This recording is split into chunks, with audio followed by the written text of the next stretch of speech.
Baik, kita mulai ya. Bismillahirrahmanirrahim.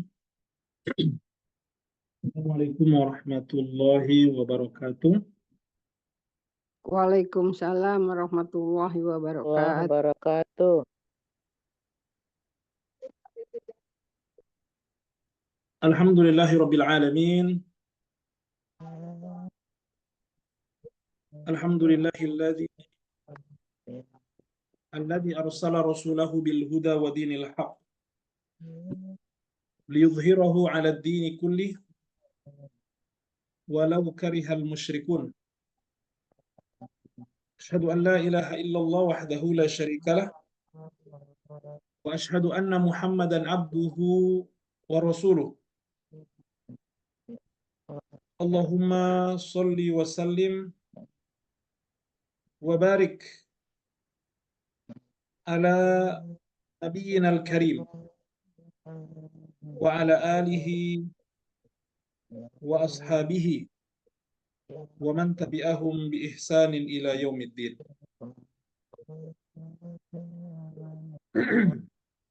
Jamaah sekalian yang dimuliakan Allah, alhamdulillah kita bersyukur kepada Allah Subhanahu wa taala atas segala limpahan nikmat dan karunia, sehingga kita bisa bersama-sama hadir di majelis ini. Semoga Allah Subhanahu wa taala berikan keberkahan. Allahumma alimna bima yanfa'una wanfa'na bima 'allamtana ya rabbal alamin. Rabbi shrah li sadri wa yassir li amri wahlul 'uqdatam min lisani yafqahu qawli. Sebentar ya.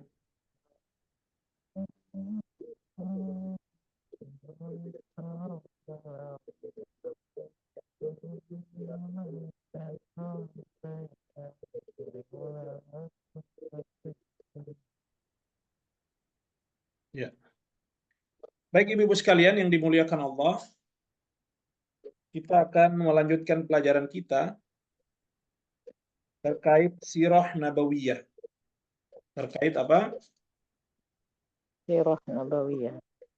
Perjalanan hidup Rasulullah Shallallahu Alaihi Wasallam.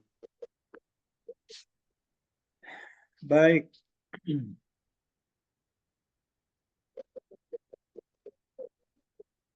Saya ulangi kembali ya pelajaran kita yang kemarin, kemudian kita lanjutkan lagi biar kita selalu runut pelajarannya ya. Kita bisa mengikuti secara alurnya ya, bagaimana Nabi menerima wahyu ya secara sistematis insya Allah.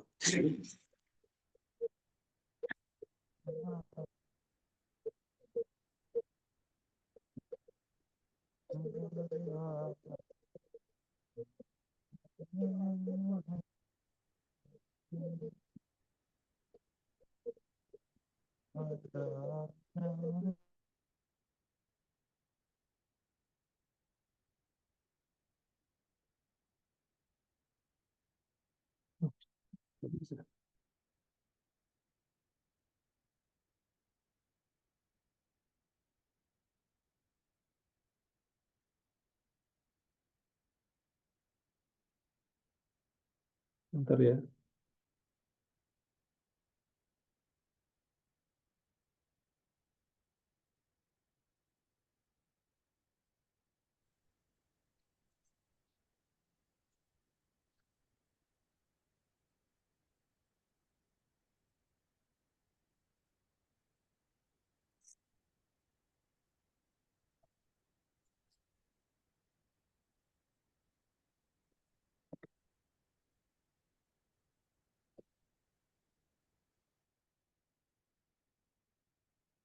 Iya.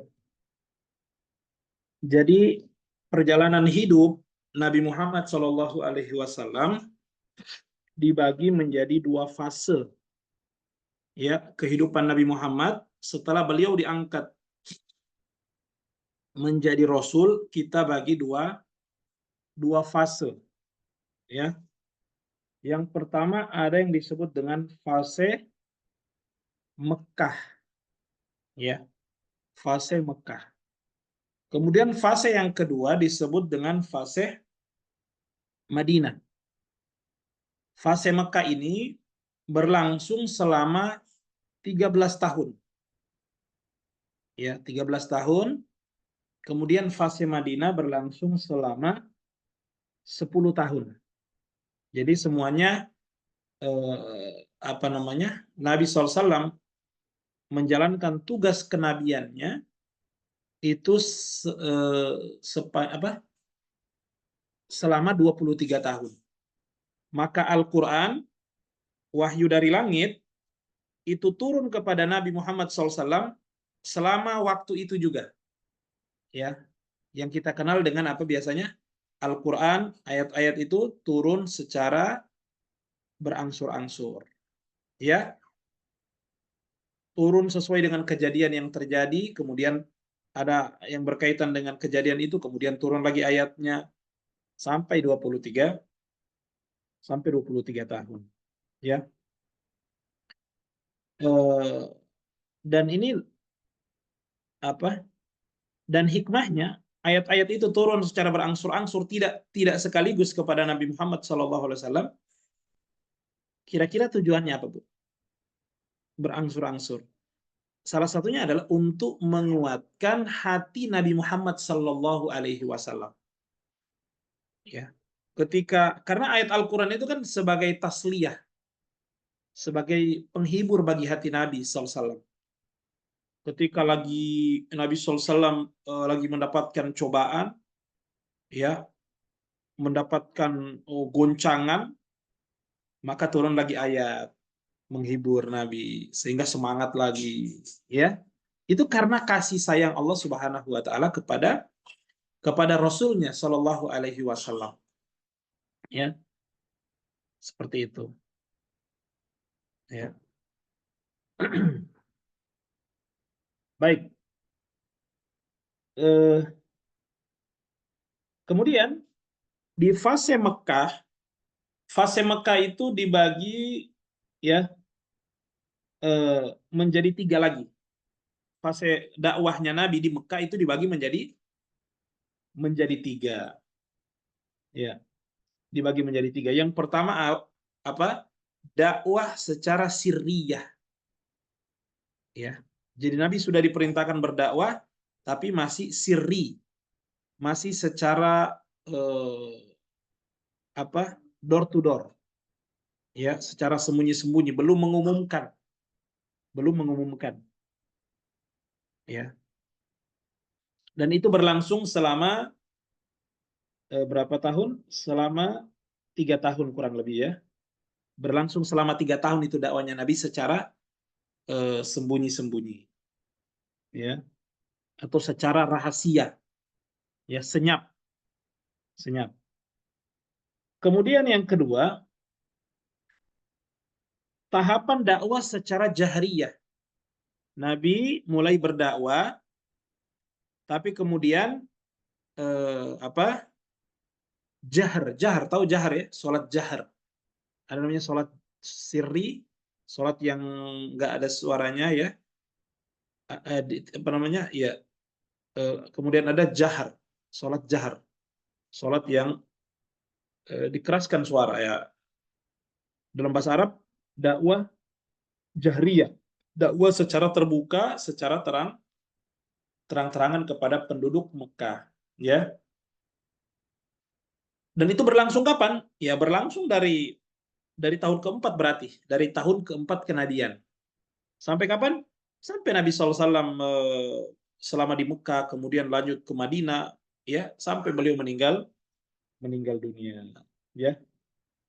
Kemudian yang ketiga, tahapan yang ketiga adalah tahapan dakwahnya Nabi di luar kota Mekah, ya. Ya. di luar Mekah dan penyebarannya di kalangan penduduknya, ya. Itu dari penghujung tahun ke-10 kenabian, ya. Nabi Shallallahu alaihi wasallam, ya, Nabi Shallallahu alaihi wasallam berdakwah di luar daripada kota Mekah, ya. Hmm. Ya, kemudian berlanjut berdakwah di kota Madinah, ya. Baik. Jamaah sekalian yang dimuliakan oleh Allah Subhanahu wa taala. Kita sudah jelaskan kemarin, ya, bahwa Nabi Shallallahu alaihi wasallam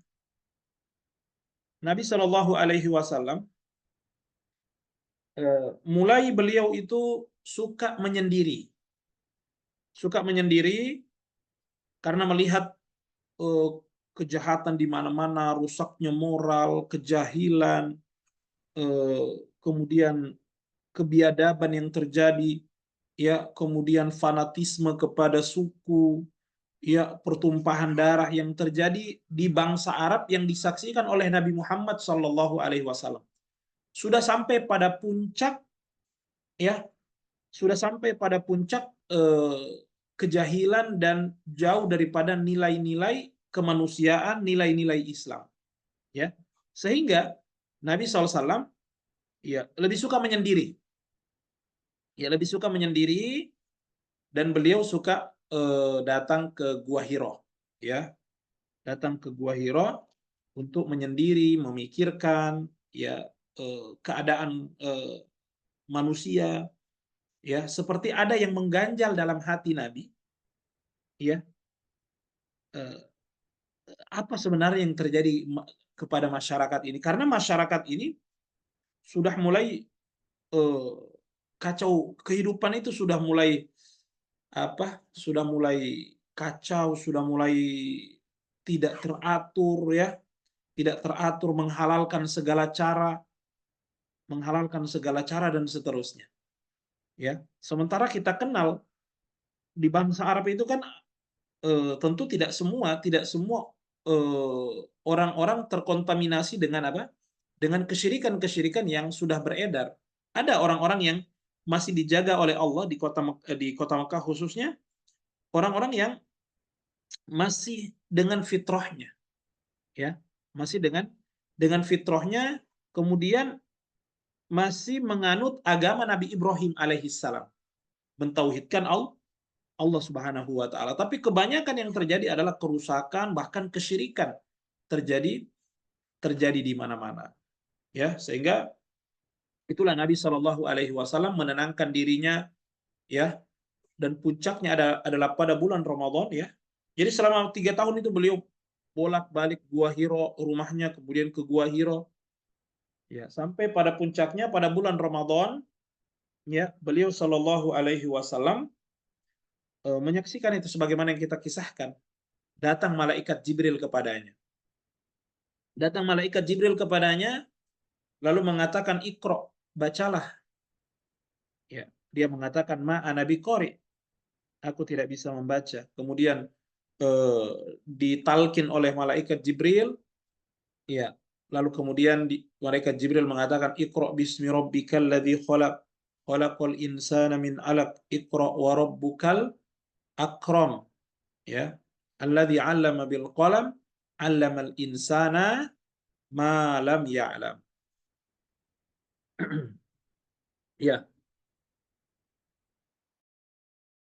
dalam kondisi seperti itu, maka Nabi Muhammad Shallallahu alaihi wasallam tentu tentu ketika menerima wahyu Nabi Muhammad SAW, ibu sekalian, tentu beliau merasa eh, khawatir. Maksudnya beliau, karena ini adalah peristiwa yang dahsyat, ibu. Ya, peristiwa yang dahsyat dan pertama kali dalam hidupnya Nabi, beliau melihat makhluk yang besar sekali, ya, malaikat Jibril, ya, duduk di antara langit dan bumi, di atas kursinya, Itu dilihat oleh Rasul Shallallahu Alaihi Wasallam, ya, kemudian dibacakan kepadanya ayat Al-Quran, bagaimana Nabi Shallallahu Alaihi Wasallam itu tidak, apa istilahnya, tidak tidak merasa shock, ya. Bukankah kalau hati bersih kemudian turun kepadanya ayat-ayat Al-Quran, maka akan bergetar hatinya, kan gitu. Allah mengatakan dalam surat apa? Ya, di dalam Al-Quran, ya. Allah mengatakan orang-orang yang beriman itu adalah idza dzukirallah, kalau disebutkan nama Allah, wajilat qulubuhum, hati-hati mereka bergetar. Itu orang yang beriman itu. Ya. Dan Nabi disebutkan tuh, ayat masuk ke dadanya Nabi, tentu bergetarlah hatinya Nabi. Goncang Nabi SAW, shock. Ya. Ya. Wa idza tuliyat alaihim ayatu zadathum imana. Dan jika dibacakan kepada mereka ayat-ayat atau firman-Nya, iman mereka bertambah. Ya. Ya. Dan ini tidak terjadi kalau hati seseorang itu tidak bersih. Dan hati Nabi SAW tentu sudah dibersihkan oleh Allah. Ketika dia umur 4 tahun atau antara itu, 3 atau 4 tahun, kan, itu sudah dibersihkan hatinya Nabi SAW dari ininya syaitan itu, kan. Iya. Iya. Sehingga Nabi SAW datang kepada Khadijah. Datang kepada Khadijah, pulang ke rumah, ya. Pulang ke rumah, lalu disambut oleh istrinya. Ya. Ini adalah potret istri yang luar biasa, Ibu. Ya. Karena Khadijah itu menyiapkan bekal untuk Nabi ke Gua Hiro itu. Habis bekalnya, Nabi Muhammad datang lagi, ambil bekalnya lagi untuk ke Gua Hiro beberapa malam lagi, Nabi menyendiri, ya, dan itu didukung oleh istrinya, ya, oleh istrinya. Dan ketika dia pulang tiba-tiba dalam keadaan kondisi takut, ada kekhawatiran dalam dirinya, dia mengatakan, inni akhofu ala nafsi, aku mengkhawatirkan apa yang terjadi pada diriku ini. Ya wajarlah, Ibu, ya. Karena peristiwa besar terjadi kepada Rasul Shallallahu Alaihi Wasallam. Beliau pertama kali melihat makhluk yang besar seperti itu. Ya. Lalu kemudian dia merasa demam, merasa menggigil. Lalu dia mengatakan, zammiluni, zammiluni, tolong berikan aku selimut. Maksudnya, tolong selimuti aku. Ya, tenangkan aku. Ya, disinilah istri yang luar biasa itu, Khadijah radhiyallahu anha. Ya. Dan mungkin kalaupun Rasulullah Nabi Muhammad belum minta tolong selimuti aku, mungkin Khadijah pun akan pasti sigap membantu suaminya, ya. Karena istri yang solihah itu adalah istri yang selalu hadir, ya, ketika suka, ketika duka bersama seorang suami, ya, bersama seorang suami. Ya, dia tidak menyalahkan suaminya, kenapa seperti ini, kenapa seperti ini. Ketika suami ada masalah, disitulah istri menenangkan. Begitu pula sebaliknya, ketika istri ada masalah, suami yang menenangkan. Saling mengisi antara satu dengan yang lainnya. Ya. Baik, ibu-ibu sekalian yang dimuliakan oleh Allah Subhanahu wa taala. Lalu kemudian Khadijah mulai menenangkan dengan mengatakan, wallahi la yukhzikallahu abadan. Demi Allah, saya sangat yakin bahwa Allah tidak mungkin membuatmu sedih. Mengapa demikian? Engkau itu adalah orang yang suka menyambung tali silaturahim. Innaka latasilar rahim wa tasdukul hadis wa tahmilul kalla wa tukrimud dhaifa wa tu'inu ala nawaibil haqqi. Engkau itu, wahai Muhammad, suka menyambung tali silaturahim, berarti artinya tidak punya musuh. Ya. engkau itu suka menyambung persaudaraan, engkau sayang kepada paman-pamanmu, engkau sayang kepada keluargamu, ya. Itu disaksikan oleh Khadijah. Ini akhlaknya Nabi Shallallahu Alaihi Wasallam. Ya, suka menyambung tali silaturahim. Ya. Makanya orang-orang sayang kepada Nabi Muhammad itu, Ibu. Khususnya ketika beliau belum diangkat menjadi nabi, karena beliau orang yang paling suka menyambung tali persaudaraan. Ya, menyambung hubungan kerabat. Kemudian, watas dukul hadis, engkau jujur dalam berucap. Ya, sehingga semua sepakat orang Mekah kalau ditanya orang di Mekah nih, kalau ditanya siapa yang paling jujur di kota Mekah, mau orang jahatnya sekalipun mereka akan ijma, mereka mengatakan Muhammad ini adalah orang yang paling baik akhlaknya, paling jujur perkataannya. Orang-orang Arab kalau mau menitipkan barang-barangnya, ya, itu menitipkan kepada Muhammad. Kenapa? Karena nggak ada tipu-tipu. Ya, dijamin pasti aman. Ya, dijamin pasti aman. Tidak ada yang ditambah, tidak ada yang dikurangi. Kalau mau bermuamalah dengan Muhammad, kalau mau bermuamalah dalam perdagangan, mereka percaya bermuamalah dengan Muhammad. Ya, nah, sehingga ya kisahnya kan bagaimana Nabi Muhammad tertarik atau Khadijah tertarik dengan Muhammad karena tadi itu, karena setiap dia berdagang membawa dagangannya Khadijah untuk dibawa ke Syam untuk dijualin, untuk dijajakin, itu keuntungan banyak diraup oleh Nabi Muhammad Shallallahu Alaihi Wasallam. Itu kenapa? Karena kejujuran, Ibu. Karena kejujuran, amanah, sehingga orang melihat ada nilai yang berbeda pada diri sosok Muhammad ini dibandingkan dengan pedagang-pedagang yang lain. Ya, sehingga itulah Khadijah tertarik kepadanya sehingga ingin menikah dengan Muhammad, ya, yang saat itu masih berusia 25 tahun. Ya, watas tukul hadis. Engkau juga adalah orang yang suka tahmilul kalla. Engkau orang yang mandiri. Engkau orang yang suka membawa beban, bahkan beban orang lain, artinya tidak mau merepotkan orang lain. Itu disaksikan oleh Khadijah. Kemudian engkau suka memuliakan tamu dan engkau suka membela kebenaran. Kata dia, tidak mungkin Allah membuatmu sedih sementara kau ini orang baik. Itu kata Khadijah. Ya, dari sini kita bisa ambil pelajaran dulu, ibu-ibu sekalian, bahwa orang yang dalam kehidupannya menjaga muamalahnya, menjaga akhlaknya dengan orang lain, ya, maka dia akan mendapatkan kemudahan-kemudahan di dalam kehidupannya. Ya. Baik. Jamaah sekalian yang dimuliakan oleh Allah Subhanahu wa taala. Nah, dari situlah menunjukkan bahwa sudah akan dimulai tugas kenabiannya Rasulullah Shallallahu alaihi wasallam, ya. Iya, dia tanya kepada kepada keluarganya, ya, kepada Waraq ibnu Naufal. Kata dia, ini adalah yang datang kepadamu itu adalah Jibril.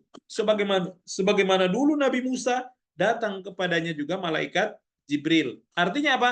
Engkau adalah seorang nabi dari umat ini dan engkau akan memiliki misi dari langit, ya, tugas dari langit, amanah yang kau harus sampaikan kepada manusia.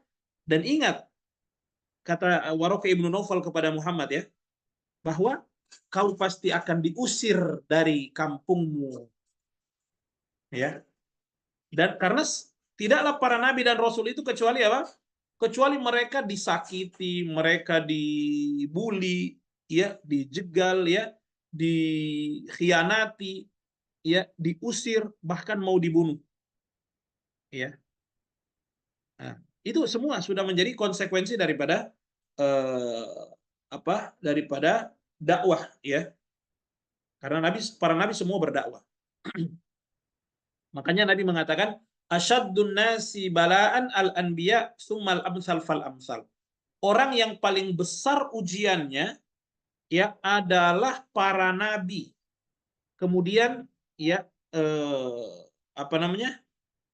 yang seperti mereka, para ulama, ya, orang-orang soleh, orang-orang yang berdakwah. Ibu-ibu sekalian yang dimuliakan oleh Allah Subhanahu wa taala. Kemudian turunlah itu surat Al-Mudaththir. Surat Al-Mudaththir ayat 1 sampai 5 juga. Ini perintah untuk berdakwah. Allah mengatakan, ya ayyuhal muddathir, wahai orang yang berselimut. Nah, kan tadi Muhammad berselimut ya. Wahai orang yang berselimut, wahai Muhammad, ya kan gitu. Kum fa'anzir, bangunlah dan berilah peringatan. Warabbaka fakabir wasiyabaka fatahhir warrujza fahjur. Ya. Nah, jadi ayat-ayat ini Al-Alaq 1 sampai 5, kemudian Al-Mudaththir ayat 1 sampai 5 merupakan permulaan dari masa kerasulan beliau. Ya. Ya. Adalah apa? Merupakan permulaan dari kerasulan beliau. Ya. Yang pertama adalah menugaskan beliau untuk menyampaikan atau memberikan peringatan. Ya, memberikan peringatan. Kum fa'anzir, bangun wahai yang berselimut, wahai Muhammad, berikan peringatan kepada siapa? Kepada kaummu. Ya, berikan peringatan mereka dari azab Allah. Ya, ya dari azab Allah. Ya, jika mereka tidak mau bertaubat, ya, dan mereka apa namanya? Selalu berbuat dosa, berbuat kesesatan, ya. Kemudian mereka menyekutukan Allah, ya, mereka akan mendapatkan dosa, mereka akan mendapatkan azab. Baik. Jamaah sekalian yang dimuliakan oleh Allah Subhanahu wa taala. Jadi permulaan ayat-ayat surat Al-Mudaththir ini, wahai orang yang berselimut, bangun dan berilah peringatan. Berbicara tentang panggilan langit, ya tentu ini adalah panggilan langit yang agung melalui ya suara Allah Subhanahu wa taala yang besar dan maha tinggi yang menyerukan Nabi agar melakukan urusan yang mulia. Ya, agar meninggalkan tidur. Ya, agar meninggalkan tidur. Ya, meninggalkan tidur tapi kemudian apa? Mengisi hari-harinya dengan memberikan peringatan kepada manusia. Ya. Ya,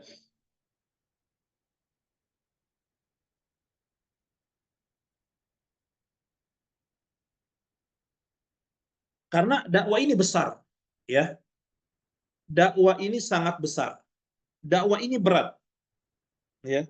Sehingga tidak mungkin orang bisa memikulnya kecuali orang yang semangat, orang yang terbangun dari tidurnya. Jadi hidup ini tidak boleh banyak tidur, ibu-ibu ya. Tidak boleh banyak istirahatnya, ya. Hidup ini. Dakwah ini tidak boleh lebih banyak leha-lehanya. Hidup ini harus banyak bangkitnya, banyak bergerak, ya.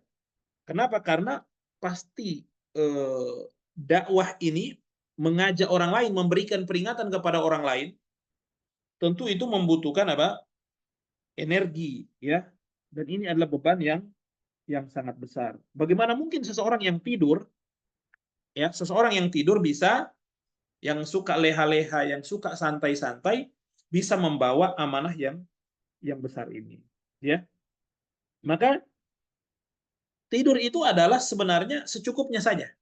Ketika kita sudah mendapatkan apa namanya?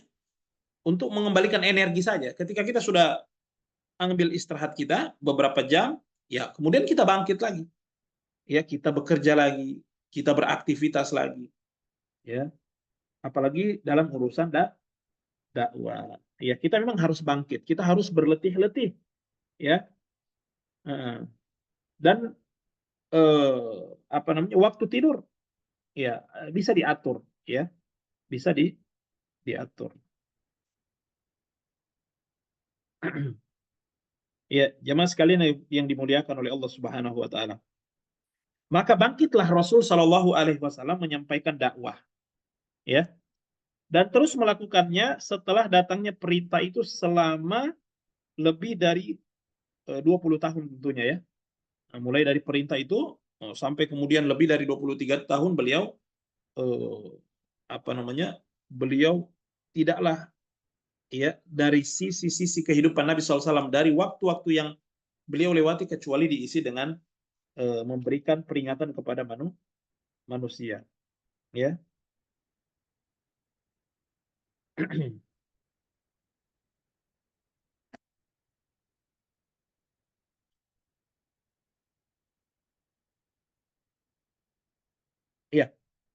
Ini sebelum kita masuk ya, pada penjelasan berikutnya, bagaimana eh, bagaimana wahyu itu turun kepada Nabi Muhammad. Bagaimana wahyu turun kepada Nabi Muhammad? Apakah Allah turun kemudian menyampaikan ke Muhammad, ya, atau Jibril melalui malaikat Jibril, atau ada banyak jenisnya? Banyak, Ibu ya. Jadi wahyu turun kepada Nabi Muhammad SAW. Yang pertama itu modelnya, ya, berupa ar-ru'ya as-shadiqah, berupa mimpi yang benar namanya, mimpi yang benar.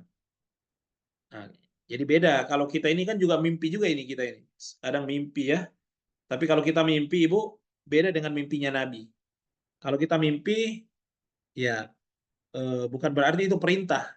Ya bisa jadi kalau ada mimpi, kemudian apalagi mimpinya itu bertentangan dengan nilai-nilai Islam, ya berarti itu dari setan itu. Kita lupa baca doa. Tapi kalau Nabi mimpi, itu berarti perintah, Ibu. Ya, kalau para nabi bermimpi itu adalah wahyu. Nah, itu adalah wahyu. Sebagaimana Nabi Ibrahim ya, menyembeli anaknya itu kan dari mimpi itu, Bu. Nabi Ibrahim itu kan. Ini berarti perintah itu. Itu karena mimpinya para nabi adalah wahyu. Inni ara fil manami anni azbahuka. Kata siapa? Nabi Ibrahim, sesungguhnya aku melihat dalam mimpiku aku menyembelihmu hai anakku. Ya. Fanzur madza tara. Ya. Apa pendapatmu? Ya abati, wahai bapakku, if'al ma tu'mar. Lakukan apa yang diperintahkan Allah. Ya, jadi wahyu-wahyu turun kepada Nabi Muhammad itu berupa mimpi. Iya. Dan Nabi SAW, permulaan wahyu datang kepada beliau adalah melalui mimpi. Ya, melalui mimpi. Dan itu permulaan wahyu yang turun kepada beliau. Ya. Jadi beliau ketika tidur, itu seperti melihat dalam tidurnya itu ada cahaya fajar seperti cahaya fajar subuh, ya, cahaya fajar subuh, ya, yang artinya apa? Islam akan datang, ya, artinya kegelapan akan berlalu dengan munculnya apa? Fajar, ya kan begitu ya, ibaratnya malam, kalau malam semakin gelap itu berarti sudah dekat dengan waktu subuh, artinya fajar akan menyingsing, ya, dan Nabi SAW melihat dalam mimpinya ada fajar, ya. Nah, ada fajar berarti apa? Itu adalah wahyu. Ya, ini yang pertama. Jadi berupa mimpi. Kemudian yang kedua, berupa sesuatu yang dibisikkan oleh malaikat terhadap jiwa dan hati beliau tanpa dapat beliau lihat. Ya, jadi ada sesuatu yang dibisikkan kepada hati beliau dari malaikat Jibril.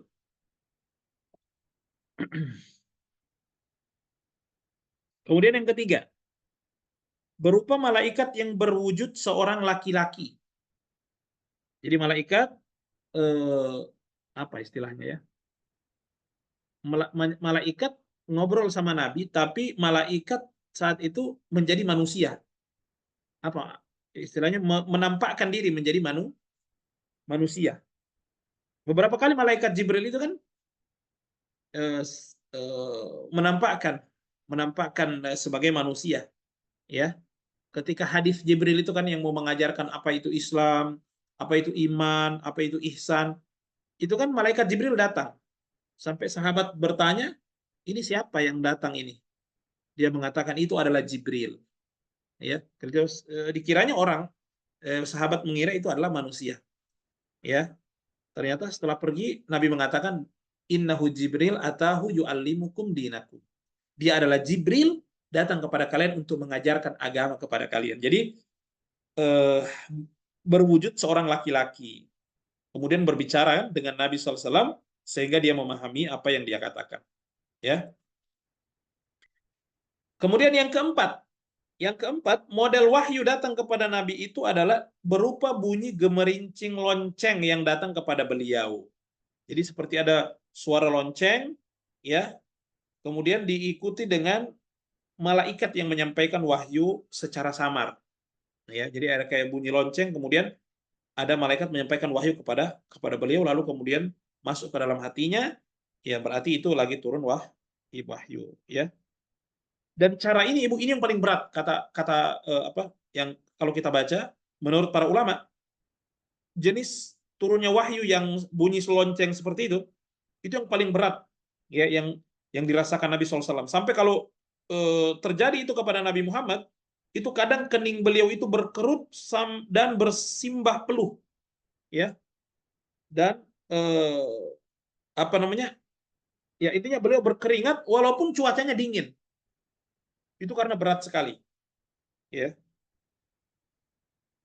Bahkan kalau beliau sedang naik onta, ya, kalau beliau sedang menunggangi onta nih, kemudian turun wahyu dari langit, yang model kayak tadi, yang lonceng itu, yang seperti ada suara lonceng, kemudian Nabi sedang naik onta, itu ontanya itu nggak mampu, ibu, nggak mampu melanjutkan jalannya, dia pasti apa tertekan dia, karena beratnya itu firman Allah itu yang turun kepada Nabi Muhammad SAW, ya, Nabi aja sampai keringatan, ya.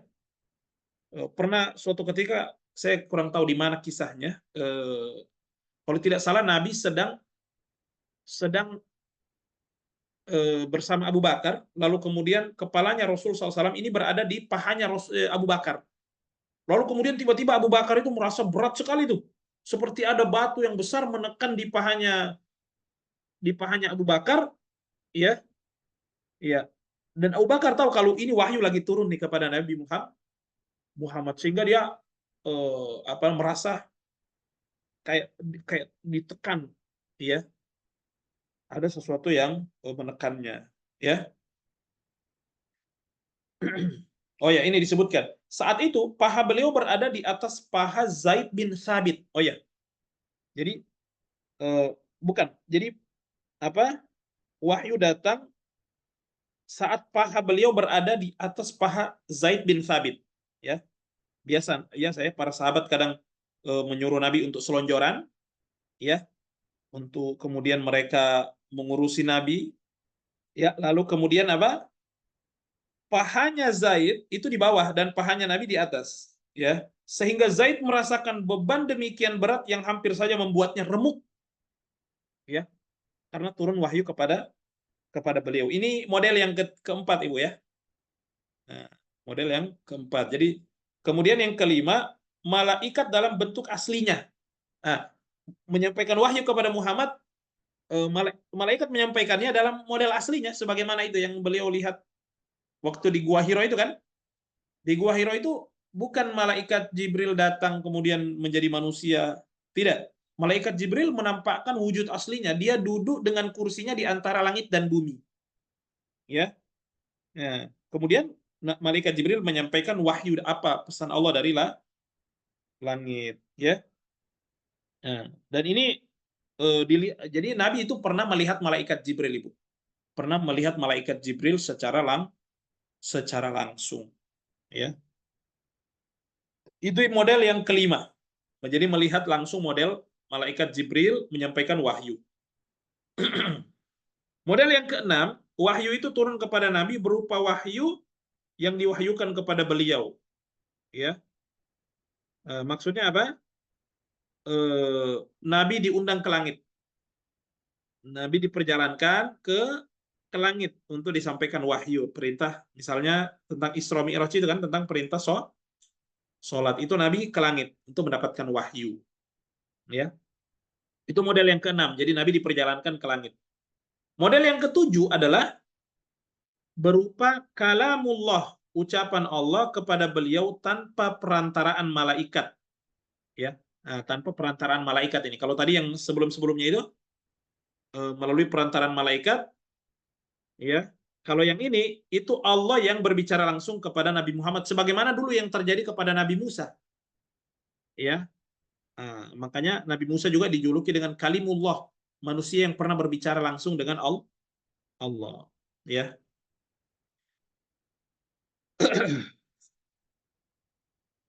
Ya, jadi ada 7 ya. Jadi ada 7 tentang macam-macam turunnya wahyu. Ya, ada 7 macam-macam turunnya wahyu. Kita ulangi, yang pertama dalam bentuk mimpi.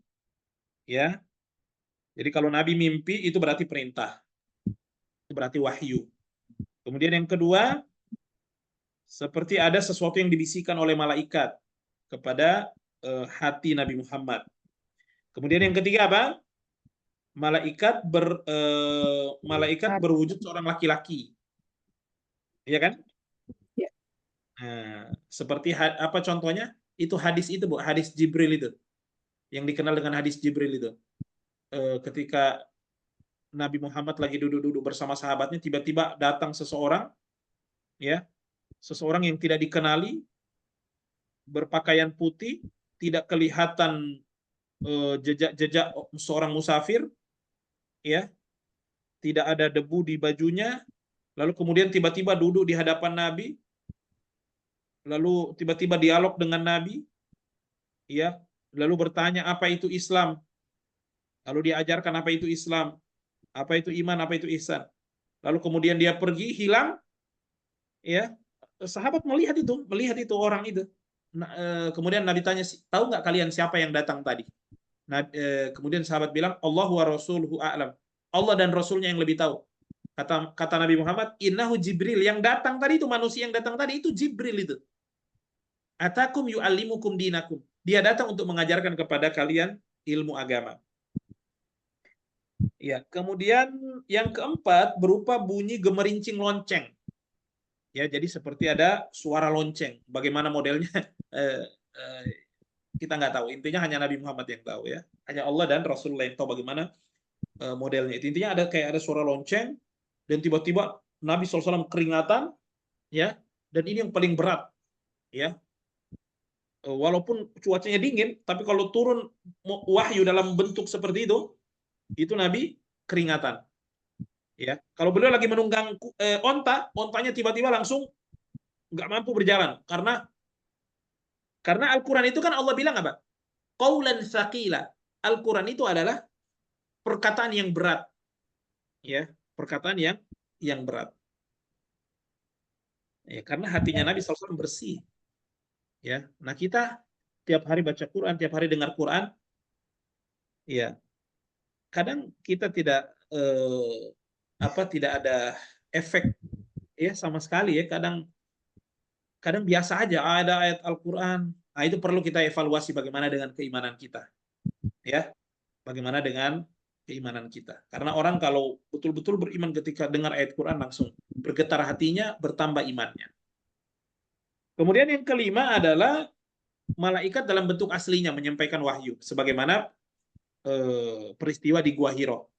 Kemudian yang keenam, ya, berupa wahyu yang diwahyukan kepada beliau, yaitu beliau diperjalankan ke langit. Ya, beliau diperjalankan ke langit dan langsung Allah berikan, ya, menyampaikan wahyunya kepada Nabi Muhammad. Itu yang keenam. Yang ketujuh, ya, Allah langsung yang menyampaikan, ya, Allah langsung yang menyampaikan sebagaimana Allah dulu pernah berbicara kepada Nabi Musa. Begitu pula Nabi Muhammad, ya, mendapatkan wahyu langsung dari Allah tanpa melalui malaikat Jibril. Oke, kita lanjut nih. Masih semangat ibu-ibu semuanya? Ya Allah. Kita lanjut nih ya. Ya, akhirnya turun itu ayat itu, Bu. Turunlah ayat kepada Nabi Muhammad SAW tentang apa? Qum fa'anzir, wahai orang yang berselimut. Wahai Muhammad, qum fa'anzir, saatnya kamu bangkit, saatnya kamu bangun, tugas kamu memberikan peringatan, ya. Memberikan peringatan. Itu berarti beliau mendapatkan perintah dari Allah Subhanahu wa taala untuk mengajak orang, ya, untuk masuk ke dalam Islam, ya. Ini yang disebut dengan apa? Dengan dakwah sirriyah. Dakwah secara sembunyi-sembunyi dulu, karena memang perintahnya perintahnya belum umum. Ya, perintahnya belum Allah belum mengatakan apa? Wahai Muhammad, ayo keluar, ayo sampaikan secara terbuka. Tidak, Allah cuma bilang bangun dan berikan peringatan. Ya, dan berikan peringatan, sehingga dia mengajak orang-orang yang ada di dekatnya, keluarganya, ya, orang yang mudah dulu untuk dia akses sebelum dia berbicara dengan orang-orang yang jauh atau pembesar-pembesar yang kadang sulit untuk ditemui atau yang kadang orang yang memiliki jabatan. Ya, beliau mulai dari yang ringan-ringan dulu. Begitu, Bu. Ya, harus semua dalam kehidupan ini harus punya tahapan. Ya, berproses. Tidak boleh langsung ujuk-ujuk mau yang besar. Enggak. Ya, ada namanya strategi. Ya, sama dengan kita mau buka usaha, ya mulai dulu yang kecil-kecilan. Ya, kita mau berdakwah, mulai dulu dari diri kita, keluarga kita. Karena perintahnya dalam Al-Quran itu apa? Ya ayyuhalladzina amanu qu anfusakum wa ahlikum naro. Wahai orang-orang yang beriman, jaga diri kalian dan keluarga kalian. Ya, keluarga. Ya, diri kita dulu kita perbaiki, kemudian kita ajak orang lain. Orang lain itu adalah keluarga kita. Keluarga kita. Iya. Maka mulailah Nabi Shallallahu Alaihi Wasallam mulai berdakwah secara pelan-pelan. Ya. Maka kemudian orang-orang yang masuk yang menerima dakwah Nabi SAW ketika ditawarkan Islam kepada mereka tentu adalah orang-orang yang dekat dengan beliau, ya, keluarganya, kemudian sahabat-sahabat dekatnya. Ya. Yang pertama tentu yang beliau dakwah yang pertama adalah istrinya, Khadijah radhiyallahu anha, ya, Ummul Mukminin. Nah, ini yang pertama, ya, didakwai oleh Nabi Muhammad SAW. Berarti ini menunjukkan bahwa orang yang pertama beriman kepada Nabi Muhammad adalah Khadijah. Gitu. Ya. Jadi sebelum kita keluar, kita ajak orang lain, ya keluarga kita dulu nih. Gimana keluarga kita? Ya, begitu. Kemudian yang kedua, mantan budak beliau yang bernama Zaid bin Harithah. Zaid bin Harithah. Jadi sudah dua tuh. Kemudian sepupu beliau, usianya lalu saat itu masih anak-anak. Sepupu beliau yang bernama Ali bin Abi Thalib. Ya. Ali bin Abi Thalib. Sudah 3 orang tuh. Jadi sudah 3 orang yang beriman kepada Nabi Muhammad. Kemudian setelah itu Abu Bakar As-Siddiq, ya. Kemudian siapa? Abu Bakar As-Siddiq. Yang pertama Khadijah, kemudian Zaid bin Harithah, ya. Kemudian Ali bin Abi Thalib, kemudian Abu Bakar As-Siddiq.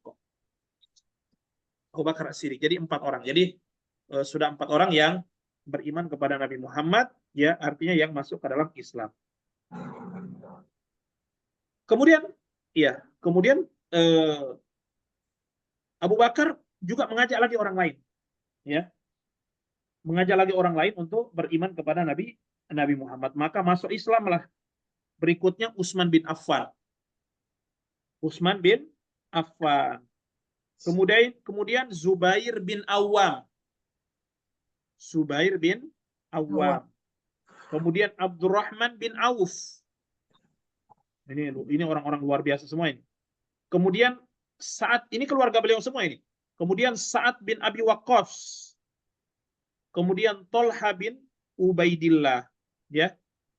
Jadi ada 8 orang semuanya sudah. Sudah 8 orang. Inilah angkatan pertama di dalam generasi Islam. Jadi kita ini angkatan keberapa ini, Bu? Ya, ini angkatan pertama itu luar biasa. Mereka ini perintis, ya, dan tidak mudah menjadi mereka. Bisa gempuran kiri kanan ini nggak mudah. Untuk menyatakan beriman kepada Muhammad itu, tantangannya luar biasa, Bu. Ya, luar biasa. Kalau hanya mau main-main, kayaknya orang akan mundur.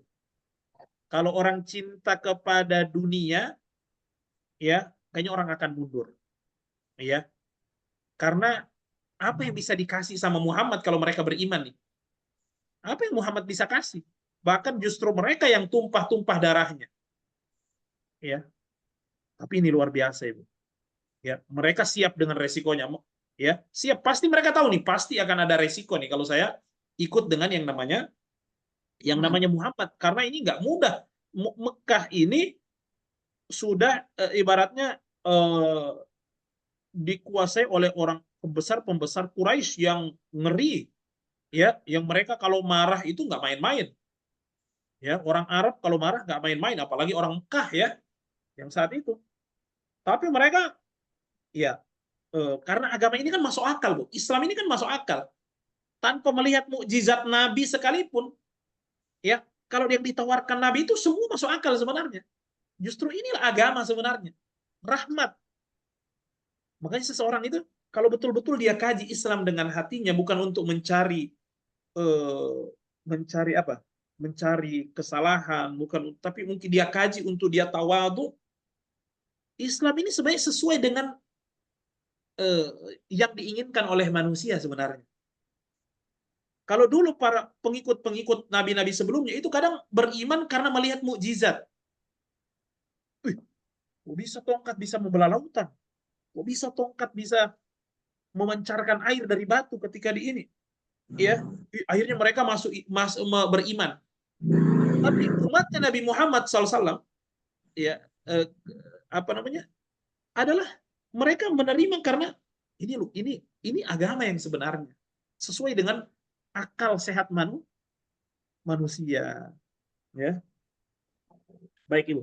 Jadi ini adalah angkatan pertama di dalam Islam. Ya, ini ada jumlahnya ada 8 orang. Ya, Disebut apa Ustaz? disebut dengan as-sabiqun al-awwalun.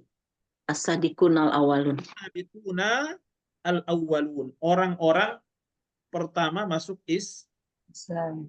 masuk Islam. Ya, sudah mulai itu dakwanya. Jadi 8 orang ini sudah berarti belajar bersama Nabi. Ya, belajar bersama Nabi, mengkaji bersama Nabi, ya, kemudian mereka lagi menyampaikan lagi, ngajak lagi orang lain, ya, ngajak lagi orang lain. Kemudian akhirnya mulailah Islam itu sudah mulai diterima lagi di apa namanya, di pembesar-pembesar Quraisy, tapi mulai dimasuki dulu dari budak-budaknya, ya. Makanya masuk Islam kemudian Bilal bin Rabah. Bilal bin Rabah ini kan adalah budak dari Umayyah bin Khalaf, salah satu pembesar Quraisy. Kemudian diikuti lagi berikutnya Abu Ubaidah bin Jarrah. Ya. Kemudian diikuti lagi berikutnya Abu Salamah bin Abdul Asad. Kemudian berikutnya Al-Arqam bin Abil Arqam. Ya. Kemudian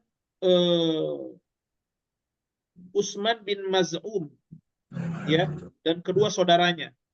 Kemudian Qudamah, Abdullah, Ubaidah bin Harith bin Muttalib bin Abdi Manaf, kemudian Sa'id bin Zaid Al-Adawi dan istrinya, kemudian Fatimah binti Khattab Al-Adawiyah, anaknya saudaranya Umar bin Khattab, ya. Kemudian Khabbab bin Arad, ya. Kemudian Abdullah bin Mas'ud, ya. Mereka inilah orang-orang yang disebut dengan as-sabiqun al-awwalun. Ya, as-sabiqun al-awwalun. Jadi mereka jumlahnya, kata para ahli sejarah, jumlah mereka awal-awal itu sekitar 40 orang.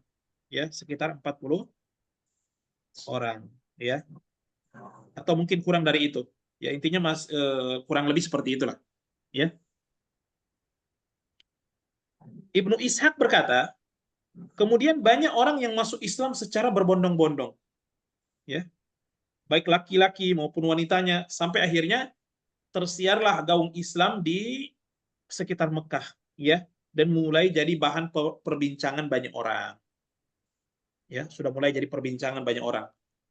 Ya, mau tidak mau pasti akan terdengar itu. Ya, itulah sudah menjadi konsekuensi, Bu. Ya, tentu mereka kalau bisa tidak terdengar, apa namanya ya lebih bagus. Mungkin harapan mereka begitu biar biar dakwah terus. Ya tapi pasti semua ada hikmahnya. Karena kalau dia sudah mulai tersebar, pasti tantangan akan datang, tapi pasti ada harapan juga. Tersebar berarti pasti akan ada musuh. Tersebar berarti ada juga pasti nanti yang akan semakin banyak nanti orang yang tahu tentang kebenaran. Yang namanya kebenaran masa mau disembunyi-sembunyi kan seperti itu ya. Ya. Tapi waktu itu Ibu, mereka itu masih takut-takut. Kadang masih sembunyi-sembunyi, belum menampakkan kalau mereka Islam. Belum mau menampakkan. Ya. Jadi mereka masuk Islam, kadang nggak tahu tuh, kadang majikannya nggak tahu kalau ini sudah masuk Islam. Kadang suaminya nggak tahu kalau ini istrinya udah masuk Islam, karena mereka masih menyembunyikan itu. Ya. Nah. Karena memang dakwanya Nabi masih sembunyi-sembunyi. Mungkin ibaratnya gini, Bu. Kalau Nabi kumpul, kasih ngaji, ada pengajian dengan mereka, kalau masuk di rumah mungkin ayo sendalnya dibawa masuk semua. Jangan ada di depan. Kayak tahun 70 kan begitu juga katanya ya. Tahun-tahun berapa tuh? 80-an. Orang-orang kalau belajar itu kadang kan katanya ditembak atau gimana ya. Siapa nih yang tahun 80-an ya. Katanya nggak boleh kumpul-kumpul, kemudian apalagi bahas agama segala macam. Itu sementara mereka ada keinginan untuk belajar, akhirnya sendal-sendal mereka itu dibawa masuk. Ya, kemudian mereka nggak jadi mereka tetap ngaji, mereka tetap ada pengajian, ya, karena tidak mengekspos hanya terbatas saja beberapa orang.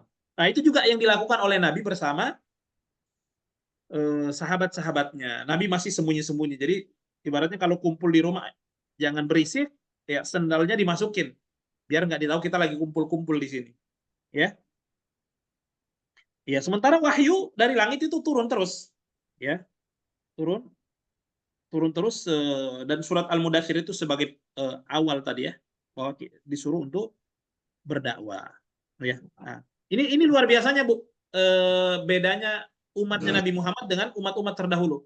Kalau umatnya Nabi Muhammad, ya, bukan hanya Nabi Muhammad yang berdakwah, yang ngajak orang.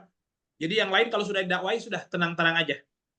Ya, ini tugasnya Nabi, cari lagi orang, ngajak. Enggak, Nabi Muhammad ajak orang ini ngajak lagi orang lain. Ya, kemudian yang diajak itu ngajak lagi orang lain. Ya. Karena memang keistimewaan umat ini kata Allah apa? Kuntum khairu ummah, kalian adalah umat terbaik ukhrijat linnas yang dikeluarkan kepada manusia, ta'muruna bil ma'ruf wa tanhauna 'anil munkar. Kalian menyeru kepada kebaikan dan menyeru kepada kebaikan dan mencegah kemungkaran. Ya. Makanya andaikan Ibu, dakwah itu hanya tugasnya Nabi, andaikan dakwah itu hanya tugasnya Nabi, kalau Nabi meninggal selesai dong. Abu Bakar santai-santai aja kan Nabi udah meninggal. Tugas dakwah tugasnya Muhammad.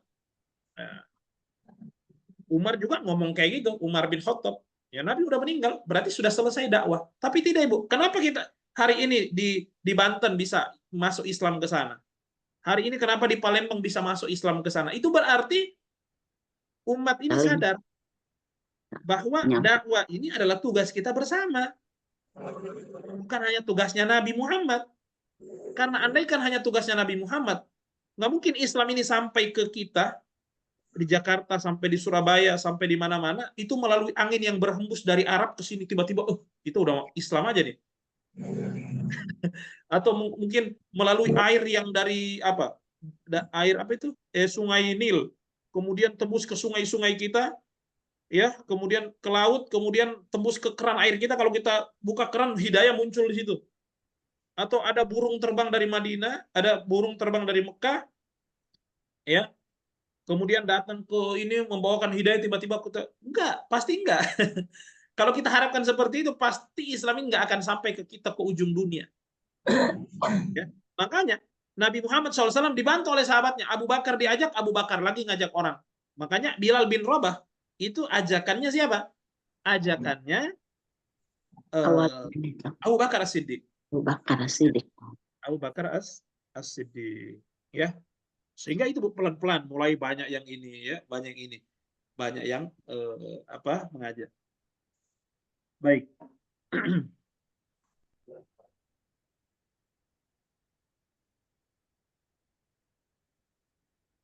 akhirnya ya yang namanya sesuatu yang rame pasti yang namanya isu pasti akan tersebar. Ya, isu pasti akan tersebar. Ya. Sudah mulailah didengar sama pembesar-pembesar Quraisy, orang-orang Quraisy bahwa Nabi Muhammad membawa agama baru. Jadi menurut mereka ini agama baru, Ibu. Ini kepercayaan baru. Padahal sebenarnya bukan baru, karena ini kan sama aja dengan agama yang sebelumnya. Agama Nabi Ibrahim. Ibrahim. Karena agama Nabi Ibrahim itu yang ada di bangsa Arab kan waktu itu. Cuma mereka syirik gitu loh. Mereka beriman Bu sama Allah. Orang-orang kafir Quraisy itu beriman sama Allah. Cuma mereka syirik gitu loh. Mereka di satu sisi mereka nyembah Allah, mereka juga bukan. Di satu sisi mereka percaya sama Allah, percaya juga ada yang bisa memberikan rezeki. Ya, makanya mereka ada berhala-berhala. Mereka syirik. Ya. Jadi menurut mereka ini agama yang baru, ya. Iya. Akhirnya didengarlah ya bahwa Nabi SAW membawa agama baru dan banyak orang-orang yang ikut dengan apa yang dia bawa ini, ya. Tapi kemudian mereka belum merespon, mereka belum permasalahkan. Kenapa? Ya, selama mereka belum belum melakukan menyinggung-nyinggung agama mereka, ya, atau Tuhan-Tuhan mereka, maka mereka belum permasalahkan.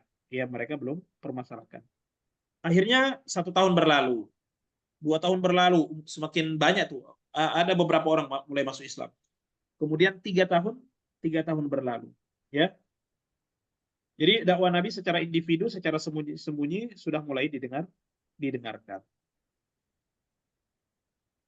Akhirnya apa? Kaum muslimin ini sudah mulai kuat persaudaraannya, Bu.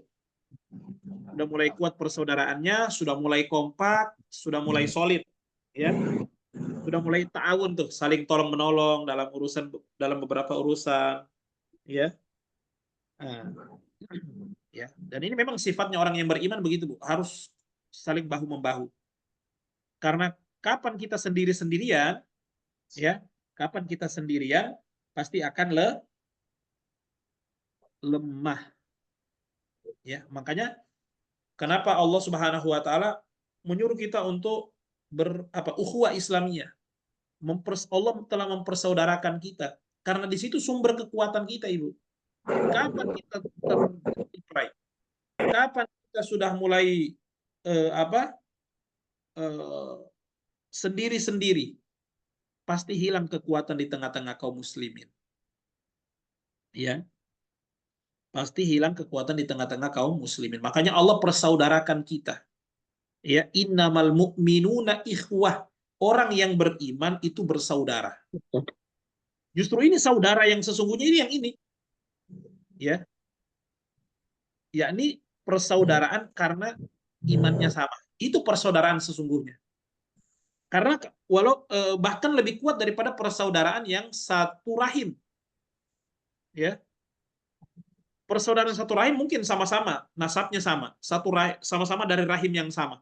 Tapi kemudian ketika yang satu beriman, yang satu tidak beriman, ya ini mungkin secara biologis ini ada hubungan persaudaraan, tapi secara agama, ya, dan ini tidak akan berlanjut sampai di akhirat di kehidupan yang abadi kan? Ya, maka persaudaraan yang akan awet, yang sesungguhnya adalah karena iman, karena nanti orang-orang saling yang akan masuk ke dalam surga adalah orang-orang yang beriman, dan persaudaraan ini ketika di dunia dibangun di atas keimanan, sampai di akhirat pun mereka akan saling bisa bantu-membantu, ya, bisa bantu, ya, bisa memberikan syafaat antara saudara yang satu dengan saudara yang lain karena dibangun di atas keimanan, ya. Ya. Kemudian turunlah wahyu, ya, untuk menampakkan dakwah. Ya. Kalau tadi kan dakwah Nabi disuruh berikan peringatan. Sudah ya, pelan-pelan. Kemudian turun lagi wahyu untuk menampakkan dakwah. Yakni surat Asy-Syu'ara ayat 214. Asy-Syu'ara ayat 214.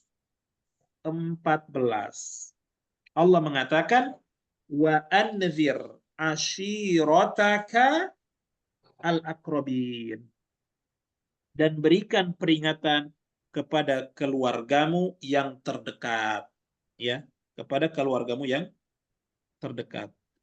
Itu surat yang kedua ya Pak Ustadz ya? Bukan. Kedua mah Al-Mudatsir. Al-Mudatsir ini yang ketiga berarti. Al-Mudatsir kan yang pertama Al-Alaq, Al-Mudatsir, ini kan 3 gitu. Yang ketiga, sebelumnya sudah ada perintah-perintah seperti perintah tentang sholat itu kan, itu sudah ada. Cuma maksudnya untuk dakwah secara terang-terangannya. Jadi antara Al-Mudatsir dengan Asy-Syu'ara ini ada ayat-ayat, Ibu. Mungkin perintah tentang sholat ya atau apa. Ya, sudah ada ayat-ayat yang turun. Cuma perintah untuk dakwah secara terang-terangan itu di sini. Ini menunjukkan, ayo sekarang ngajak orang peringatan tapi secara terang-terangan. Ayat berapa tadi Ustaz? Asy-Syu'ara? Ayat 214. Ya. 214 ya? Ya. Oke, kita lanjut ya. Artinya apa? Dan berilah peringatan kepada keluargamu yang terdekat. Ya.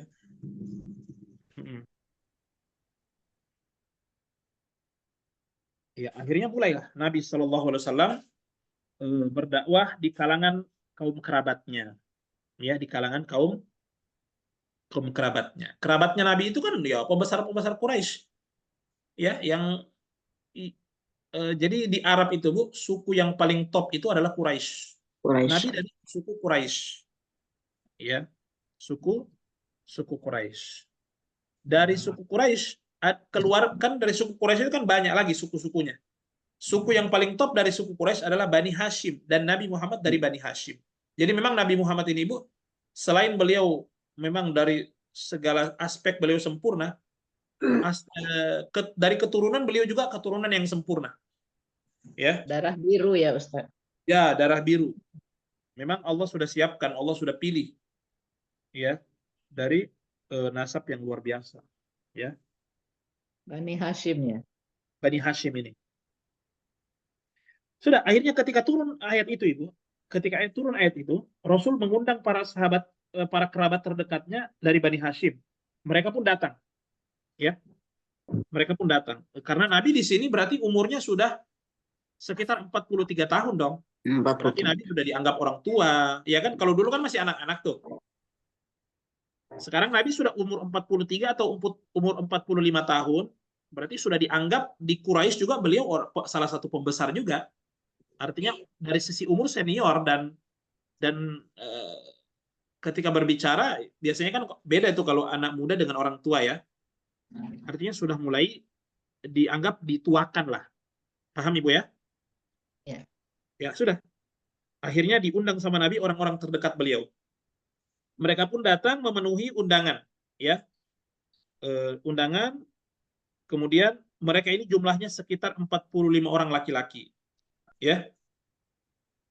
Ketika lagi ngomong, tiba-tiba pamannya yang bernama Abu Lahab. Abu Lahab ini kan pamannya Nabi. Iya. Ya. Saudara bapaknya. Ya, saudara bapaknya, saudaranya Abdullah berarti. Abu Lahab ini lagi ngomong, tiba-tiba Rasul lagi ngomong, tiba-tiba Abu Lahab memotong pembicaraannya Muhammad, ya. Karena walaupun bagaimana Abu Lahab ini lebih senior lagi dari Muhammad, karena Nabi Muhammad ini kan ponakannya. Iya. Ya, berarti walaupun sudah umur 45 tahun, tetap dia anggap ini ponakan, ini bocah kemarin sore. Ya. Maka Abu Lahab mengatakan, ya, mereka itu adalah paman-pamanmu dan para sepupumu, bicaralah dan tinggalkan menganut agama baru. Ya, maksudnya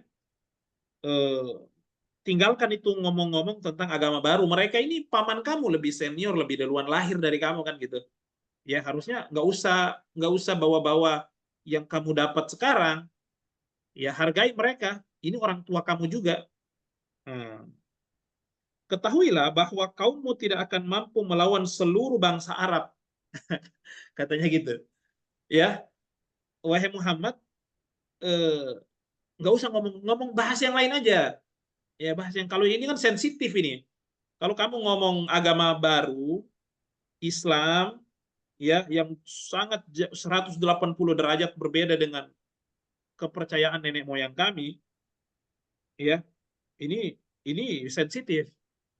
Dan lagian tujuannya juga apa juga, ya, kita ini orang Quraisy ini adalah orang yang diakui seantero Jazirah Arab ini adalah suku yang paling kuat, yang paling pemberani, dan apa namanya, nggak ada yang berani cari gara-gara, cari masalah dengan Quraisy, ya. Dan kalau kau masuk ke ranah ini, itu berarti cari masalah dengan Quraisy, ya, dengan Quraisy. Aku adalah orang yang paling pantas mencegahmu. Cukuplah bagimu suku-suku dari pihak bapakmu. Bagi mereka, jika engkau bersikeras melakukan apa yang engkau lakukan sekarang, adalah lebih mudah ketimbang bila seluruh marga Quraisy bersama bangsa Arab bergerak memusuhimu. Ya, jadi Abu Lahab ini Bu sudah mulai ada curiga dia, ada curiga. Ya, aku tidak pernah melihat ada orang yang membawa kepada suku-suku dari pihak bapakmu sesuatu yang lebih jelek dari apa yang telah engkau bawa ini. Rasulullah hanya diam dan tidak berbicara pada pertemuan itu. Jadi Nabi hanya dengerin aja. Biasalah orang tua, kita dengerin aja. Di satu sisi juga memang Nabi Muhammad masih lemah. Masih berapa orang kok yang masuk Islam, ya? Ya. Kadang memang ada saatnya kita diam, kadang ada saatnya kita speak up. Ya. Jadi seseorang itu harus tenang, Ibu, dalam menyikapi sesuatu. Walaupun benar yang kita bawa, ya, yang kita mau sampaikan ini benar ini, tapi nggak boleh kita ngotot dulu, harus ada strategi. Apalagi kita masih, misalnya kita keyakinan seperti itu, kita datang ke kampung yang masih orang awam, masih orang dari pegunungan sana yang nggak sekolah, ya kita harus banyak diam. Kadang diam kita itu adalah emas, ya. Kadang diam itu adalah emas, kadang diam itu dibutuhkan. Nah, seperti ini yang dilakukan oleh Nabi Muhammad, ya. Sehingga ketika dia tidak frontal, ya, Nabi Muhammad tidak frontal, ya, yang sahabat-sahabatnya itu masih aman, ya, masih aman, dan tidak ada adu fisik, ya, hanya sekedar mungkin ancaman-ancaman, ya. Akhirnya diundang lagi tuh mereka. Nah, ini kita sampai jam ini, insya Allah sebentar lagi, ya. Akhirnya diundang lagi mereka, lantas berbicara, ya. Intinya Nabi Muhammad menyampaikan bahwa aku mengundang kalian ini adalah untuk menyampaikan kepada kalian bahwa Allah itu adalah satu-satunya Tuhan yang berhak untuk diibadahi, yang tidak boleh kita menyekutukan Allah, ya. Bahwa, ya, Allah Subhanahu wa taala adalah satu-satunya Tuhan yang berhak untuk disembah dan tidak ada sekutu bagi Allah Subhanahu wa taala.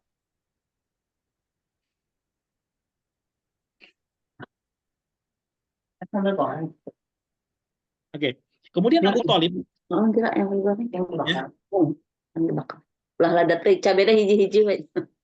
ya. Kemudian Abu Thalib, Ibu, ini Abu Thalib ini juga pamannya Nabi, ya. Abu Thalib ini pamannya Nabi. Kemudian Abu Thalib berkomentar, alangkah senangnya kami membantumu menerima nasihatmu dan sangat membenarkan kata-katamu. Mereka yang merupakan suku-suku dari pihak bapakmu telah berkumpul. Ya, maksudnya, ya, keluargamu sudah berkumpul, paman-pamanmu sudah berkumpul di sini. Sesungguhnya aku hanyalah salah seorang dari mereka. Namun aku adalah orang yang paling cepat merespek apa yang engkau inginkan. Oleh karena itu, teruskan apa yang telah diperintahkan kepadamu. Demi Allah, aku akan senantiasa melindungimu dan membelamu. Hanya saja diriku tidak memberikan cukup keberanian kepadamu untuk berpisah dengan agama Abdul Muthalib. Jadi ini Abu Thalib bilang begini, Bu.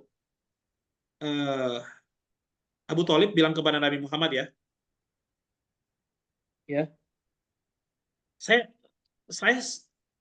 ingin membantu kamu, wahai Muhammad. Ya, saya senang membantumu karena memang Abu Thalib ini kan dari umur berapa tahun tuh? Ketika meninggal kakeknya Muhammad, umur 8 tahun, ya kan? Umur Nabi 8 tahun, itu pengasuhan itu kepada pamannya Abu Thalib. Sampai kemudian beliau menjadi nabi, itu beliau sayang kepada Muhammad ini, ya. Hanya dia bilang, saya cuma membantumu sebisa saya. Teruskan aja apa yang kau yakini benar, kau teruskan. Tapi kalau saya di agama Abdul Muthalib. Ya, kalau saya tetap di agama Abdul Muthalib. Ya, tapi saya akan siap membantumu. Kalau ada yang urusan-urusan, ada yang mengganggumu, saya di depan.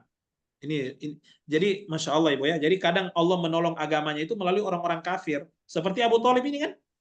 Ya, tapi lagi-lagi hidayah itu di tangan Allah, bukan di tangan Nabi Muhammad. Oh, Nabi Muhammad sangat cinta kepada Abu Thalib Ibu.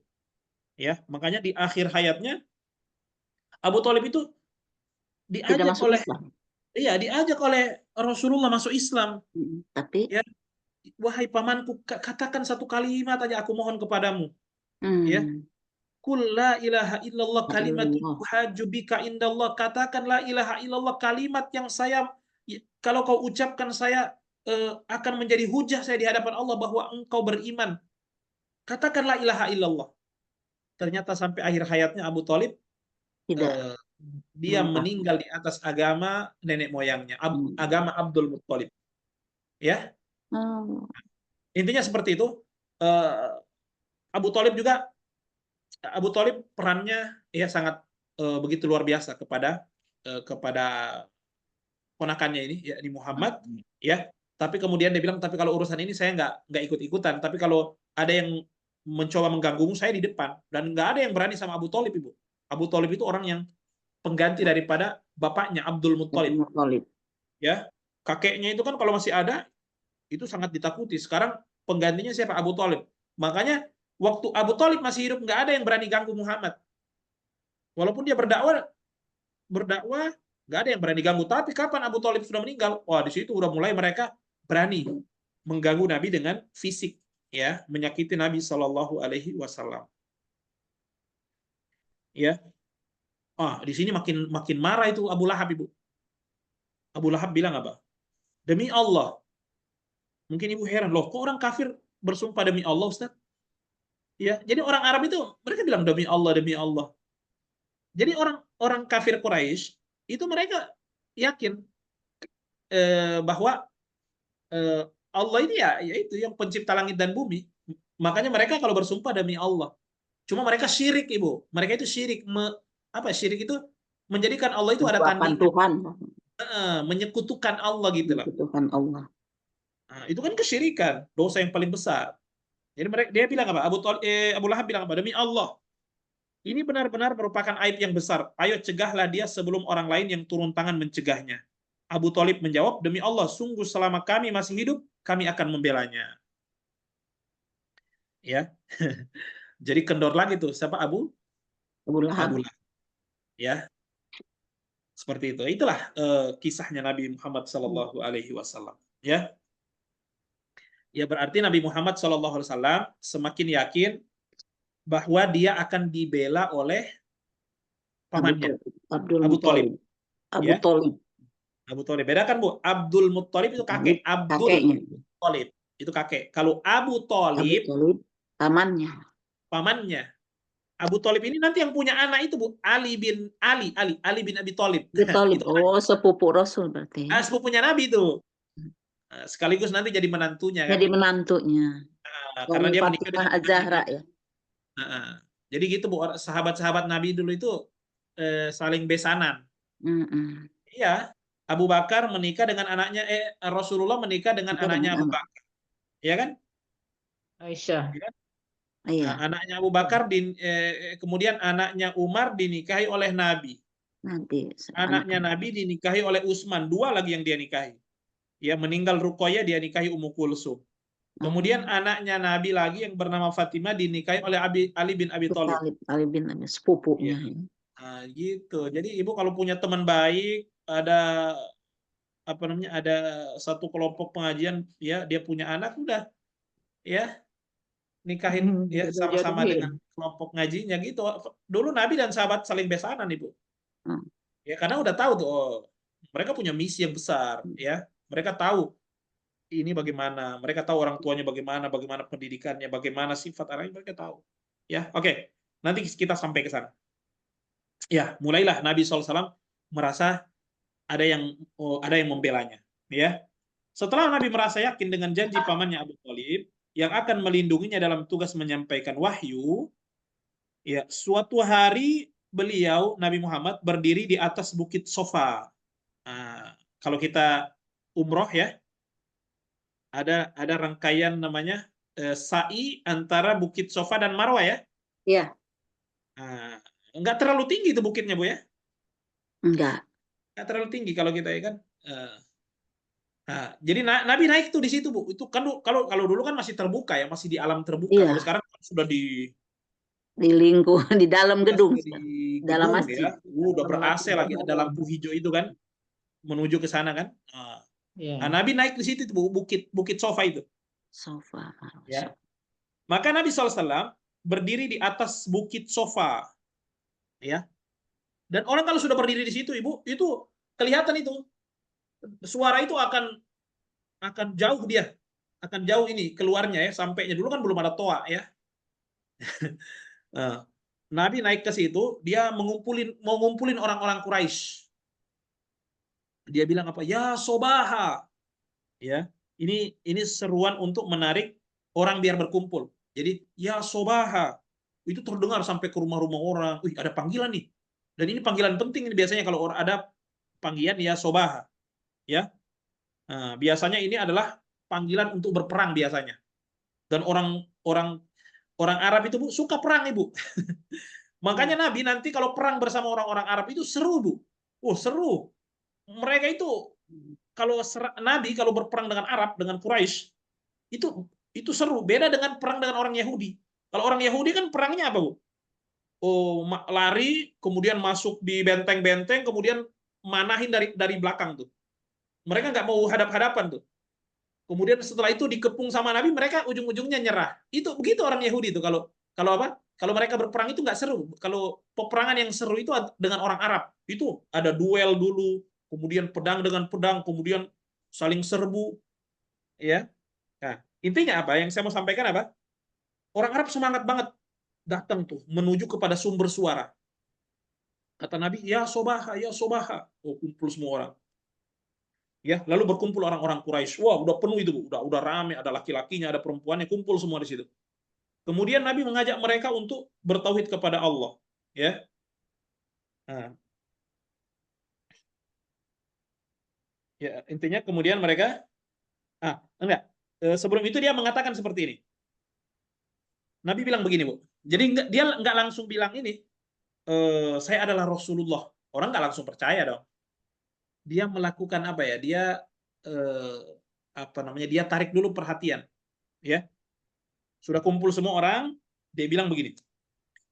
Bagaimana menurut kalian? Apa pendapat kalian kalau aku nih Muhammad ini mengatakan bahwa di belakang lembah ini, ya, karena Mekah itu kan Bu, dia di lembah dia, ya, di lembah dia Mekah itu kan. Di belakang lembah ini ada pasukan kuda yang akan menyerang kita. Oh, mereka percaya Bu. Oh, kami percaya kalau kamu bilang seperti itu. Pasti benar yang kamu katakan karena tidak ada pernah kami mendapatkan sedikit pun engkau berdusta. Jadi orang yang paling jujur, orang yang paling dipercaya itu di Mekah, mereka ijma, mereka sepakat Muhammad. Sehingga kalau dia bilang, percaya nggak kalian kalau saya bilang di belakang lembah ini, sekarang ini sudah dekat pasukan berkuda, bentar lagi masuk ke lembah ini dan akan menyerang kita. Ya. Makanya tadi dia panggil ya Sobah kan, panggilan untuk berperang. Kemudian mereka bilang apa? Oh, Nabi Muhammad bilang apa? Kalian percaya nggak? Mereka bilang, ya kami tidak pernah mendapatimu kalau tidak jujur. Artinya engkau benar, kami pasti percaya. Nah, disitulah Nabi SAW langsung bilang apa? Sesungguhnya aku adalah pemberi peringatan kepada kalian akan azab yang sangat pedih. Maksudnya apa? Aku ini pemberi peringatan, aku ini utusannya Allah. Aku adalah Rasulullah. Membawa pesan dari langit. Memberikan peringatan bahwa yang kalian lakukan, yang kalian kerjakan itu sebuah kefatalan. ya sebuah pelanggaran, ya kesyirikan. Iya, maka disitulah Abu Lahab bilang apa? Ya, Abu Lahab bilang apa? Tabban laka, celaka kau wahai Muhammad. Dia bilang apa? Tabban. Makanya nanti surat Al-Lahab itu depannya tabba, tabbat. Tabban laka ya Muhammad, celaka kau ya Muhammad. Alihada jama'atana. Ternyata kamu mengumpulkan kami di sini hanya untuk itu, ya. Masya Allah, syukron. Ya, ini ada yang mau ngantar anaknya ke sekolah ya. Fadol ya, semoga Ya. dimudahkan Ummu Bunda ya. Masya Allah, barakallahu fiik Bunda Rafa. Iya. Tabban laka, celaka kau ya Muhammad. Alihada jama'atana, apakah kau hanya ini untuk mengumpulkan kami? Hanya perkara ini kau kumpulkan kami capek-capek, kami lagi kerja, kami beraktivitas, mungkin kami lagi ibadah, ya. Mungkin kami lagi beresin patung-patung kami, berhala-berhala kami. Lalu kalian kumpulkan di sini, habis-habisin waktu, hanya kau bilang engkau adalah Rasulullah, pembawa peringatan. Tabban laka, maka turunlah surat ayat kepada Rasulullah menenangkan Nabi Muhammad. Apa itu? Surat Al-Lahab atau surat Al-Masad ya. Apa bunyinya? Tabbat yada Abi Lahab wa tab. Yang celaka itu, tenang aja Muhammad, yang celaka itu bukan kamu.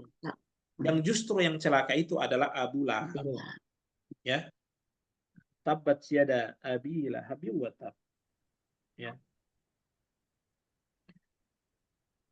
Baik.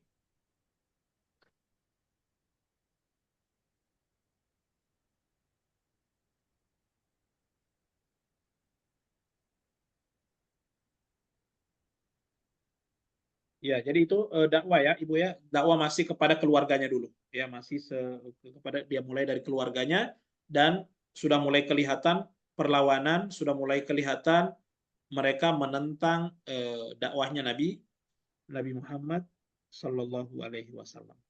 Ya, Insya Allah nanti kita akan lanjutkan lagi kajian kita ini. Insya Allah mudah-mudahan bisa kita runut ya, bisa menyelesaikannya Insya Allah Taala. Ini akan makin seru nanti ke sini, Bu. Ya, makin seru, makin banyak pelajaran-pelajaran yang akan kita dapatkan.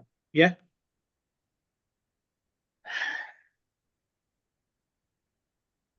Atau sambil kita lanjutin aja. Nah ini. Sudah banyak yang ini ya. Oh, Masya Allah. Sudah banyak yang punya kegiatan ya. Iya, Ustaz. Jam 7. Ya, berarti Siap-siap pergi. Allah. Jadi kita sudah sampai di Nabi berdiri di atas bukit Sofa Di atas untuk bukit Sofa. mengajak keluarganya dulu. Kan itu orang Quraisy keluarganya semua, Bu. Keluarga semua. Kan Quraisy yang kuasai di situ, itu ibaratnya masih ada hubungan-hubungan keluarga semua. Kan Quraisy itu suku terbesar itu. Dan Nabi Muhammad dari suku Quraisy. Suku Quraisy. Makanya nanti Bu, peperangan yang terjadi, perang Badar itu perang saudara itu. Iya kan, Abu Lahab terbunuh di situ kan, Ustaz. Iya. Di perang Badar nanti ketika Nabi hijrah ke Madinah kan. Iya. Nah ini saya ceritakan. Ketika hijrah ke Madinah, itu kan orang-orang Quraisy ikut, banyak yang ikut hijrah. Umar bin Khattab, Ali bin Abi. Pokoknya orang-orang beriman ikut hijrah. Ya. Pokoknya mereka tinggalin rumahnya, mereka tinggalin keluarganya, hartanya, karena ditahan sama Quraisy. Kalau mau tinggalin jangan ada yang dibawa. Jadi mereka itu kosong. Makanya sampai di sana Ibu, orang-orang Ansor itu orang-orang penduduk asli Madinah menawarkan rumahnya, menawarkan ladangnya. Jadi kalau ada yang 2 hektar, 1 hektar buat kamu. Karena tangan kosong Ibu, cuma pakaian yang di badan aja. Demi beriman kepada Nabi. Ya. Dan itu yang ikut keluarga-keluarga dari Quraisy juga, orang-orang yang beriman sama Nabi Muhammad sallallahu alaihi wasallam. Bahkan diriwayatkan Abdurrahman bin Auf itu ya langsung cari pasar, Ibu. Ya. Ketika ditawari, saya ada tanah begini, kamu olah yang lahan yang ini, saya yang ini. Kata dia, saya nggak perlu. Terima kasih atas bantuannya. Tunjukin aja di mana pasar. Ya. Akhirnya dia ditunjukkan Dulani ala Suq, ditunjukkan pasar, akhirnya dia berdagang di sana.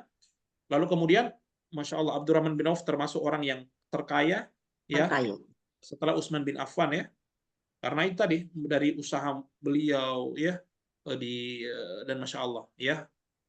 Bahkan ada yang memiliki 2 istri, dikasih satunya kepada orang-orang muhajirin karena istrinya ditinggalin, Ibu. Yang tidak beriman istrinya ditinggalin. Ya. Kata dia begini, karena ya di sana ada yang memiliki 3 istri, ada yang memiliki 2 istri ya. Dia bilang, aku memiliki 2 istri, ya. Aku memiliki 2 istri yang silakan kamu lihat, ya. Kamu melihat nazar maksudnya. Kamu lihat 2 wanita ini, yang mana yang kamu suka, saya ceraikan lalu kamu nikahi, ya. Ini karena orang-orang beriman bertemu dengan orang-orang yang beriman, ya. Tapi kebesaran hati mereka mengucapkan terima kasih dan mereka ingin bagaimana mereka berusaha sendiri ya dan seterusnya, ya. Nah, orang-orang muhajirin berarti rata-rata mereka adalah orang-orang Quraisy. Di perang Badar, orang-orang Quraisy keluar tuh dari Mekah untuk bertemu dengan Nabi Muhammad. Kemudian mereka berperang dan itu perang saudara. Itu di situ ada Utbah bin Rabi'ah, Syaibah bin Rabi'ah, ada Al-Walid bin Utbah. Berlawanan dengan siapa? Orang-orang Quraisy juga. Hamzah bin Abdul Muttalib, Ali bin Abi Thalib, kemudian Abdullah bin Rawaha dan seterusnya. Ya, Masya Allah ini akan makin seru nanti karena semua kehidupan Nabi itu pelajaran-pelajaran penting yang luar biasa. Ya. Masya Allah.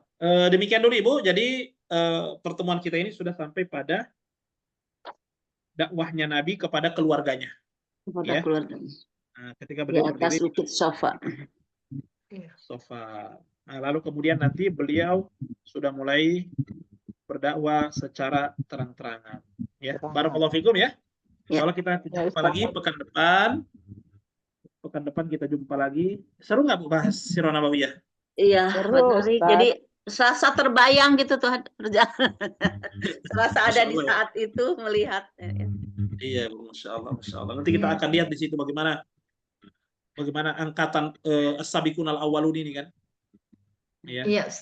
Karena kalau mereka habis Ibu, waktu itu andaikan di perang Badar itu mereka habis, kalah, selesai, tamat cerita Islam, nggak ada Islam sampai hari ini. Kan misalnya mereka kalah nih, mereka ditebas semuanya, mati semuanya di perang Badar, yang jumlah mereka masih cuma 300 orang itu 300, lawan 1000. Mereka 1000. Tapi kan kalau dibantu malaikat, Ustadz. Iya. Diturunkan di Jabal Malaikat. Iya. Andaikan mereka habis di situ, selesai cerita Islam sampai di situ aja. Nah, makanya luar biasa. Itu penentu itu. Kalau penentu peperangan itu menentukan apakah Islam ini akan ada sampai hari kiamat atau enggak. Di situ yang menentukan di situ. Ya. Ternyata Masya Allah, para sahabat Nabi menjual dirinya. Dia jual jiwanya dengan surga Allah Subhanahu wa taala. Ya makanya orang-orang yang perang orang yang ikut di Badar itu semua dijamin masuk surga. Bahkan Allah bilang i'malu ma syi'tum. Ya. Qad ghafara intinya lakukan apa semau kalian sudah diampuni sama Allah. Insyaallah. Merinding saya Ustaz ya Allah. Iya, itu orang-orang yang ikut di perang Badar ya. Masya Allah. Nanti kita akan sampai ke sana insya Allah. Ya, terima kasih kehadiran ibu-ibu semuanya. Semoga berkah selalu dan diberikan kesehatan ya. Amin. Demikian kita tutup dengan doa kafaratul majelis. Ya. Subhanakallahumma bihamdika asyhadu an la ilaha illa anta astaghfiruka wa atubu ilaik. Assalamualaikum warahmatullahi wabarakatuh. Mohon maaf lahir batin. Terima kasih Ustaz. Sehat selalu. Amin. Terima kasih Ustaz. Ya Bu, sama-sama. Assalamualaikum. Assalamualaikum semuanya.